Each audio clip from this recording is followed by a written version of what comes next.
Oke, sudah mulai. Kenalin, nama saya Atif Rahman Sentosa dari bisnis digital reguler B. Pada kesempatan kali ini saya ingin berencana membuat tugas dalam bentuk video memaparkan tentang arti demokrasi, tentang intinya pada pengertian ilmu demokrasi. Mari kita berdoa terlebih dahulu. Mulai. Sebuah dunia di mana ratusan juta manusia harus bersama-sama dalam satu wilayah. Nah, yang menjadi pertanyaan, siapa yang berhak mengatur? Siapa yang berhak menjadi pemimpin? Apakah manusia yang pantas mengendalikan itu semua? Manusia banyak sekali mencoba hal-hal dari berbagai macam cara. Ada sistem di mana cuma satu orang tertentu atau disebut manusia disebut suci untuk menentukan segala kebijakan. Ada juga yang cuma kelompok orang kaya yang megang kendali. Tetapi dari semua cara itu lahirlah satu gagasan yang paling mendasar dalam ilmu sosial. Bagaimana jika aturan hukum diatur bersama oleh kedua orang yang tinggal di sana?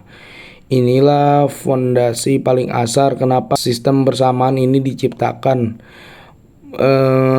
Bukan untuk memaksa kehendak, tetapi untuk mencari jalan yang paling baik dari seluruh masalah isi kepala. Secara ilmu bahasa dan sejarah, gagasan istilah ini lahir dari ribuan tahun lalu. Kalau nggak salah, secara makna mendalam, demokrasi berarti artinya kekuasaan yang tertinggi di tangan rakyat. Maknanya bukan berarti rakyat yang bebas semena-mena atau saling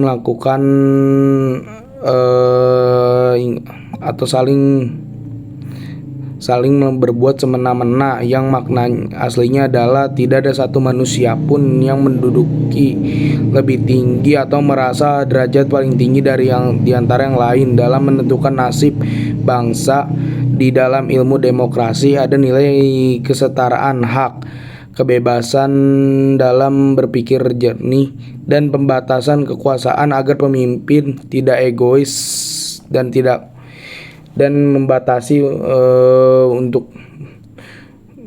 membatasi agar tidak berubah menjadi diktator yang egois dan kejam. Jadi dalam praktik ilmu demokrasi ini sebenarnya sering banget kita lakukan dalam skala kecil, seperti di tongkrongan lah, misalnya nih, misalnya ada acara kumpul-kumpul, misal 5 orang teman saat jam makan siang gitu di Kentucky Fried Chicken gitu. Karena waktunya mepet dan uangnya pas-pasan bisa beli semuanya. Nah, yang jadi pertanyaan itu, di dalam posisi ini kalian akan melakukan apa? Yuk angkat tangan siapa yang setuju makan bakso, atau angkat tangan siapa yang akan beli Kentucky, atau kedua pada akhirnya kalian semua akan sepakat untuk pergi, atau kalian pada akhirnya akan sepakat untuk membeli bakso. Ini hanya perumpamaan. Nah, momen angkat tangan tadi di tongkrongan adalah sebuah replika sempurna dari gambaran demokrasi sebuah negara karena jumlah kita adalah ratusan juta dan gak mungkin semuanya kumpul di satu warung bakso. Proses angkat tangan diubah menjadi pemilu.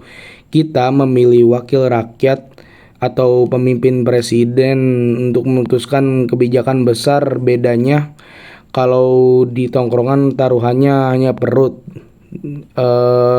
kenyang dan atau lapar. Suara tangan kita akan menentukan harga bahan pokok dan kualitas sekolah serta penegakan hukum yang adil untuk kehidupan berkepanjangan. Itu bukan cuma teori buku-buku tebal yang biasa ada di kuliahan, tapi demokrasi itu bagaimana cara hidup bersamaan, menghargai perbedaan dan mengambil keputusan adil tanpa perlu baku hantam. Nah, Kalau di lingkungan atau tongkrongan biasanya keputusan apa yang paling sering di voting selain 4 mak. Sepertinya ya hanya itu saja yang ingin saya sampaikan dan kurang lebihnya mohon maaf. Saya ingin pamit undur diri. Assalamualaikum warahmatullahi wabarakatuh.